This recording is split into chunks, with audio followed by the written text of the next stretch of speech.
Hi, this is Misha, and this is part 1 of 2 on a look at Swedish small arms. This video is on the rifles, and in my hands is a Swedish 1894/14 Mauser carbine. Kind of interestingly, Sweden, the first Mauser they adopted was this carbine here, not a long rifle. They were actually first adopted the cartridge this fires, which is 6.5 by 55. It was a Norwegian cartridge, which they were using in their Kriegs. And Sweden did look at the Krieg rifle, but they decided to go with the Mauser 1893 from Germany. Now, Sweden has this habit of taking someone else's design and tinkering with it, making changes, improving it, and they're usually very successful. The Mauser is absolutely no exception. They had a few changes that they wanted Germany to make, and they did. And this is where the original 1894 comes from. One of the biggest changes is they wanted to supply their own steel. They felt that their steel was of higher quality than German steel, so that they sent steel over to Germany, and these were built with it. Well, the first 12,000 of these 1894 carbines were purchased from Germany in 1895, and afterwards Carl Gustav obtained a license to produce these in 1898. And between that year and 1918, they produced over 115,000. So we've got about, a little under 130,000 total, 127,000 total of these were produced over a 20-plus year production run. These were initially meant for cavalry and artillery. They were also used extensively by the Swedish Navy. This is a short Mauser pattern rifle with a 17-inch barrel. Now this one has the silver soldered extension put on, which was done for import. And there's a lot of confusion about import regs. Today, minimum barrel length is 16 inches. However, when the NFA was passed in 1934, minimum barrel length was actually 18 inches, and that wasn't repealed until the late 60s, I think 1968 or thereabouts. So early guns brought over in the 50s had to have a barrel of at least 18 inches. Now there was an exclusion for 22s, they were allowed 16, but long centerfire rifles had to have 18, so that's why it is. You kind of have a choice with these carbines when you go to buy them. You can either get the extension and no import mark, or you can get this wonderfully giant inner arms import mark right over the receiver crest here. Between those two, I went for the extension because the inner arms actually says 33/50 for some reason. I have no idea why, and it's right over the Swedish markings. So yeah. Otherwise, this carbine is completely original. Now this is a model 9414, and the only difference is they added this bayonet housing down here. The original gun did not take a bayonet. This takes a blade type bayonet. The Army used a 13-inch blade. The Navy used a longer 15-inch. Well, aside from that, this is a very standard Mauser type action. It has a last round holdback on the magazine, which holds 5 rounds. Very smooth bolt. This cocking piece is a little bit different than on other Mausers, but not significantly. It's just wrinkled up. Has side-mounted sling swivels. Some of these have stock discs, others do not. And there are several minor variations that you can look at our blog for. I don't want to get into in the video. But yeah, these are very popular. They were used for ceremonial guard duty well through the 50s and 60s. Sweden kept these in service a long time. They were good guns. Quite accurate for being a carbine. It's still unique that the first Mauser that Sweden adopted was a carbine and not a long rifle. Well, that's about what can be said about these. They're really neat. They shoot really well. Not a whole lot of recoil because of the 6.5 round. Very short overall gun, lightweight, very slim. A very neat little collector's piece today, and a lot of times the prices reflect it. These tend to go for $900 and up, depending on condition. That was the carbine. It was successful. They liked it. So, a short time later, they adopted a long rifle variant. And these are much more common. This is the Swedish 1896 Mauser. Uses the exact same action as the carbine, except it has a straight bolt handle instead of curved down. And it has bottom mounted sling swivels. Still the same five shot magazine with the last round held open. Same very smooth trigger. Same nice quality. This has a 29-inch barrel. This is actually a 96B, which means this is threaded up here. I just have a cap over it to protect the threads. They threaded these later for using a blank fire adapter. As you can see, it has a cleaning rod under the barrel. It does take a bayonet, but a different style from the carbine. This is actually your bayonet lug right here. It's a hollow tube bayonet that snaps over. Well, the first about 40,000 of these came from Germany. The first batches came over in 1897 and 1898. By 1899, Carl Gustav was starting to make these, but they ran into some production delays, so manufacturing reverted to Germany for 1900 to 1901. But after that, Gustav was up and running in full bore, and between that time and 1925, Gustav produced about 475,000, and again about 40,000 were made in Germany, so we've got over 500,000. And then in World War II, Husqvarna produced another 20,000 just to supplement. So they had nearly 550,000 of these. They had so many that in 1939, Sweden actually gave Finland 52,000 Mausers to help defend themselves in the Winter War and Continuation War. So not an insignificant number of these went over to Finland. Others were actually brought with the Swedish Volunteer Force as well. So even more were in the hands of Swedes helping fight with their neighbors there against Russia. But again, a very typical long Mauser rifle, firing the 6.5 by 55 Swedish cartridge, which is very flat shooting, very accurate. These are just very pleasant. They're also very well made. Again, they use very quality steel, and the Swedes were very particular, especially about their bore conditions. If a bore started to have any kind of erosion, they would mark it on these discs. Let me flip it over.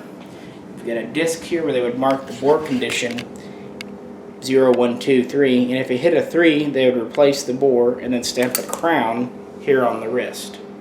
So they kept these in very good shape. Of course, Sweden was mostly a neutral and peacetime country. Their military didn't see a whole lot of action, so they could afford to keep these in good shape. Let's see, anything else to really point out about these? No, not really. Again, the most joy in these is just how well they're made and how well they shoot. This one here was made in 1913 by Gustav. The carbine you just looked at was made in 1904 by Carl Gustav. Actually, this one's kind of funny. I conned a friend many years ago, about 15 years ago, into driving me over an hour in a car without, not air conditioning, but it didn't have an interior. He was in the middle of restoring it, so the only things inside the car were 2 front seats, and that was it, and no upholstery, nothing. It was a very, very loud hour-long trip, but it was worth it to pick this old gun up. It's got honest old wear, but good bore in it, shoots really well, and one day we'll get some 6.5 and do a shooting video. Yeah, these are the first 2 Swedish Mausers. We'll move on. Alright, moving on, we have the Swedish M38 short rifle. Now you'll see a lot of people refer to these as Swedish carbines. That's not really correct, especially when you're looking to buy one. This is a short rifle. The carbine's the M94 with the 17-inch barrel.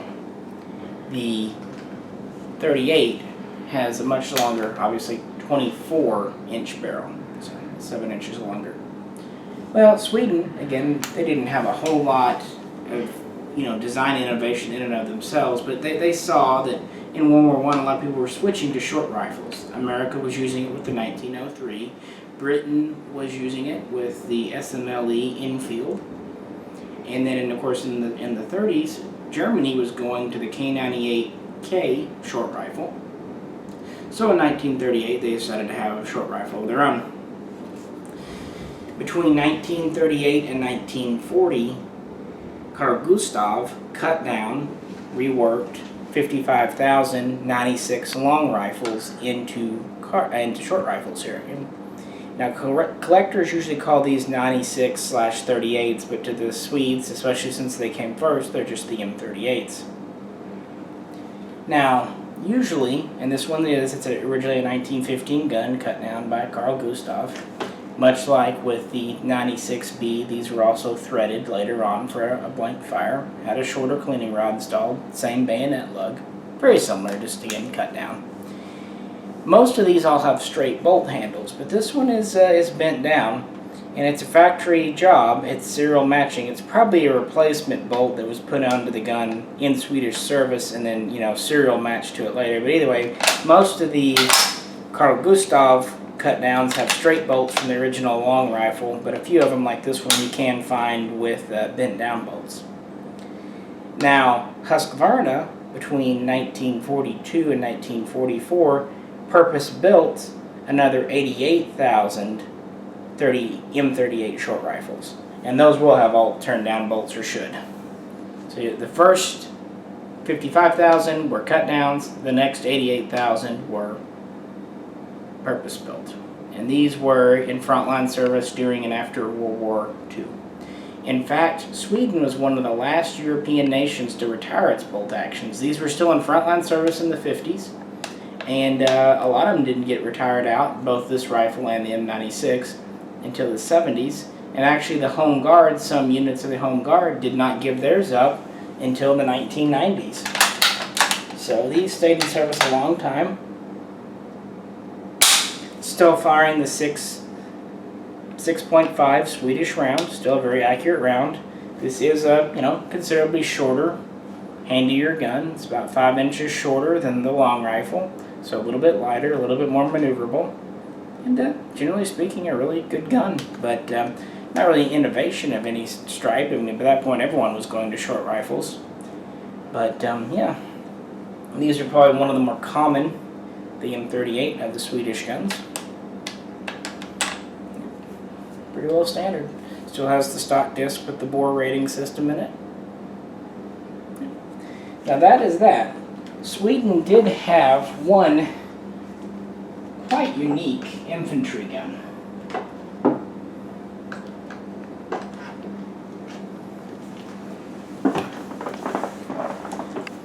This is the AG42. Specifically, this is an AG42B. We'll get that in a second. Often called the Ljungman.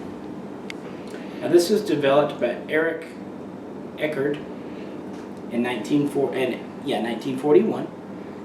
Well, in 1938, the Swedish military looked at new self-loading rifles such as the M1 Grand and Soviet SVT-38 and wanted to have a self-loader of their own. At first, they tried to work out a system to convert their existing Mausers, try to save money and make it faster and easier, but this didn't work. So in 1940, they got serious about developing their own, and this came out in 1941, was in development. 1942, very quickly, within a year, they had the first prototypes, they went through field trials, and the first rifles were actually being delivered to the military. So this had an extremely rushed production development schedule. And what's amazing about that, it's actually a really solid, reliable gun. Between 1942 and 1944, Carl Gustav produced 30,000 of these. So not a huge number, but enough. The idea was Europe was at war. They wanted to have a very modern frontline weapon to equip Swedish soldiers with, just in case Germany decided it wanted to come over. They wanted to have something to kind of go up against it. Remember, in 1942, Germany was still testing the Gewehr 41, so actually Sweden kind of beat Germany to the punch, or was at least, at the same time. And Britain didn't have a self-loader at all. This is a mechanically very interesting gun. It has a 25-inch barrel. Takes the same bayonet as the Mauser. Has ports here to help reduce felt recoil. Protected front sight. It operates using a direct impingement gas system. It just has a straight gas tube running back to the carrier. Fires the 6.5 Swedish cartridge. It'll fire the older round-nosed M94 and the newer Spitzer M41, which was adopted in 1941. It uses a tilting bolt, not unlike the SVT, but its charging system is what's really unique. Slide this dust cover forward, pull it back, and that opens it up. Now, the magazine's empty, nothing happens. But if you pull the mag out, show you how this works here.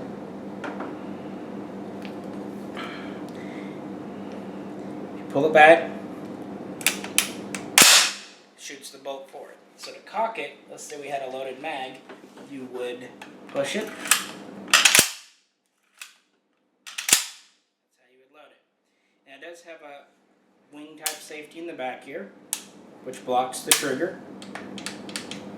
If you have the safety on and you pull it back, it won't go forward. So unless you want to get your finger bit, have your safety on. And yeah, if you think M1 Grand Thumb's an issue, try one of these. Then there's no way to arrest it, there's no way to grab it, it's going forward. So even if you realize it's coming for you, there's not much you can do.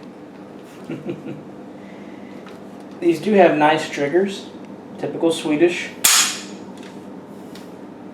Feeds from a 10-round mag. Let me lay this in my lap for a second. Obviously it's detachable. Now it is detachable, but they made sure that soldiers couldn't easily lose it. It has a typical mag catch in the back. It also has a secondary spring in the front. So it actually has 2 mag catches. To install it, it's on a table here. It's a long old gun. It's pretty easy, just slam it in. But to get it out, you have to press the mag catch back here and squeeze up here. So quick mag changes weren't really a thing. These are mostly charged with stripper clips. Now you've got an adjustable sight for both up here for elevation. You just turn this knob.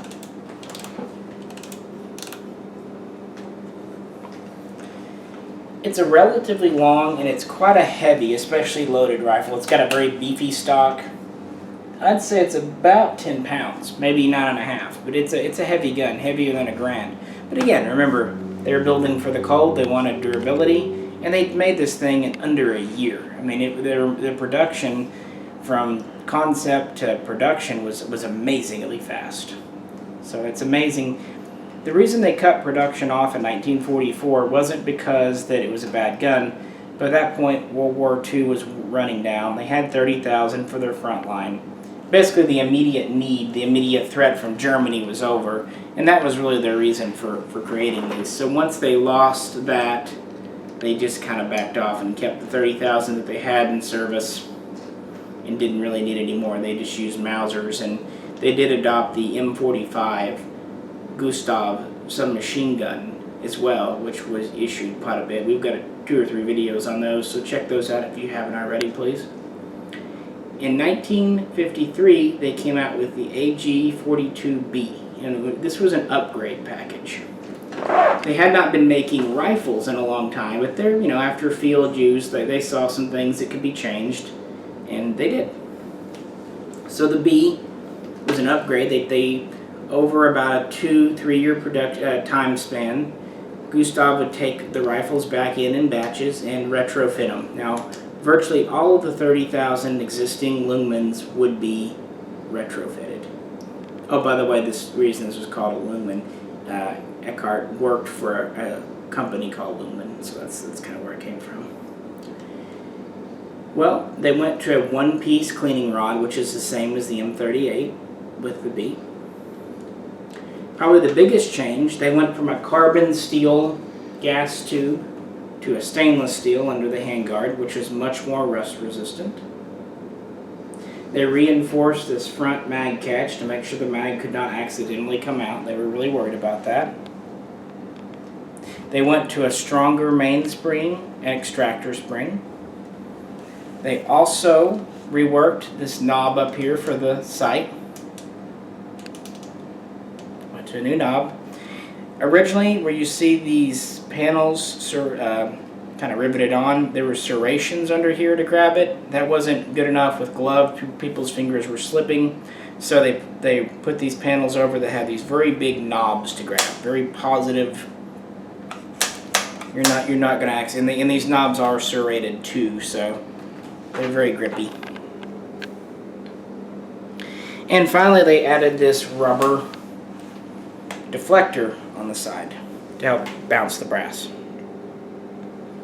That's pretty much it. And again, most all of the original guns were upgraded to the B standard, so there are very few original unupgraded, unmodified AG42s today. Well, the only other side note, I mean, these guns were kept in service through the 80s and even up to the 90s, but they were mostly replaced in frontline service by first the AK4, which is a licensed copy of the HK-G3 in the 60s, and then later the AK5, which was a licensed copy of the FNC in the 80s. So a few of them were still around, but most of them were taken out of frontline service by the 70s. That said, Sweden did sell the tooling and production rights to the Mahdi factory in Egypt, who produced an 8mm version as the Hakim and a 7.62 by 39 version as the Rashid. So that's about the only continuation of this product line. After that was pretty much it for this design. Obviously, direct impingement and tilting bolts were used in numerous automatic firearms, but that's about as far as this gun went. Good gun, reliable, but just kind of a strange operating mechanism that liked to eat fingers, and that was pretty much it. Well, if you have any questions, please post them below. This is Misha, and as always, thanks for tuning in.